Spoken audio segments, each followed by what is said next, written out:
This is the homework for 671, 673A, C, and D, and 675. For 671, a local deli sells 6-inch sub sandwiches for $2.95.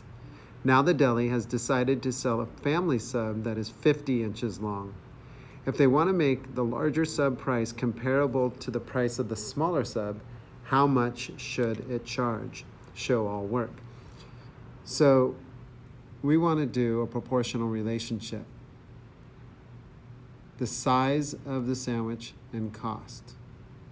Size and cost. Or you can do cost and size, cost to size. So we have the cost of the 6-inch sub and the cost of the 50-inch sub. And we don't know the cost. So if we don't know the cost of the 50-inch sub, we're going to put X. So here's the size, 50-inch. We don't know the cost, but we do know that the 6-inch sub costs $2.95. We can solve, one way to solve this is by cross-multiplying. And we'd have 6 multiplied by X is 6X. $2.95 multiplied by 50. $2.95 multiplied by 50 is 147 5/10. And now we want to get X by itself. We want to find out the cost of a 50-inch sub. So inverse property of multiplication is division. So we're going to divide both sides by 6. That creates the giant 1. What you do to one side, you do to the other. And we get X is approximately 24 58/100. So the deli should charge $24.58 for a 50-inch sandwich. For 673, you need to determine how many solutions does each equation have.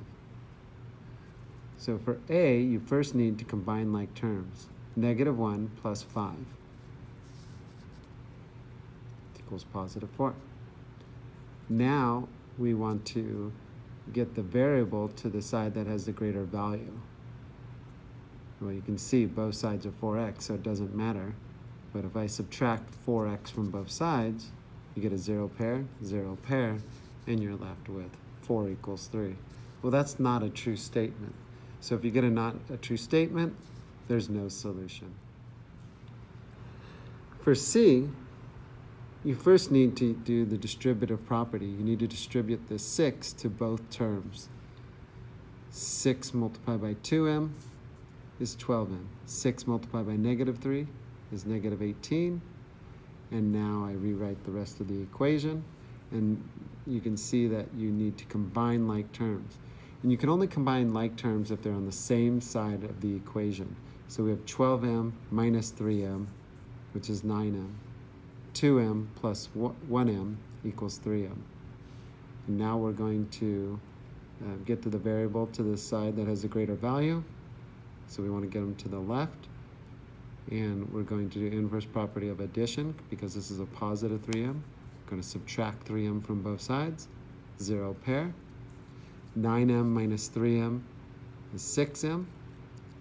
So we want to eliminate this -18 to try to get m by itself. So inverse property of subtraction is addition. Created a 0 pair.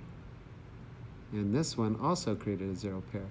So we can't just leave this right side with nothing. We have to put a value, and we put a value of 0. Now we have 6m equals 0. This is multiplication. Inverse property of multiplication is division. We created the giant 1. What you do to one side, you do to the other. So we have m equals 0 divided by 6, which is 0. You can see there's one solution. And this is the only solution. So if we plug it back into the m's up top here in the equation, 0 is the only value that will make this equation true. For 673D, we first need to combine like terms. 10 minus 2 is 8. 4y minus y is 3y. Now you may have noticed that we have 3y plus 8 equals 3y plus 8. So if you didn't know this, then we're going to continue and you'll see what's going to happen. So I'm going to subtract 3y from both sides, and we get a 0 pair, and we ended up with 8 equals 8. So when you get the left side that has the same terms on the right side, then you know that there's infinitely many solutions. We could have also ended up with y equals y. And when you ended up with that, no matter what you put on the left side for the value of y, it's going to equal the right side because that's also y. But again, if you noticed up here, the same terms are on the left side and the right side. So as soon as you can identify that, you know there's going to be infinitely many solutions.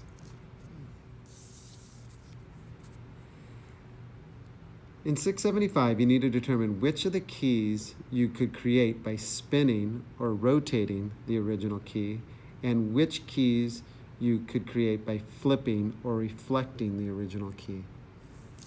I'm going to use patty paper to demonstrate the reflection and rotations. So for A, you can see that they're a mirror image of each other. And if I flip this patty paper or reflect it, you see that they line up. So this is a reflection.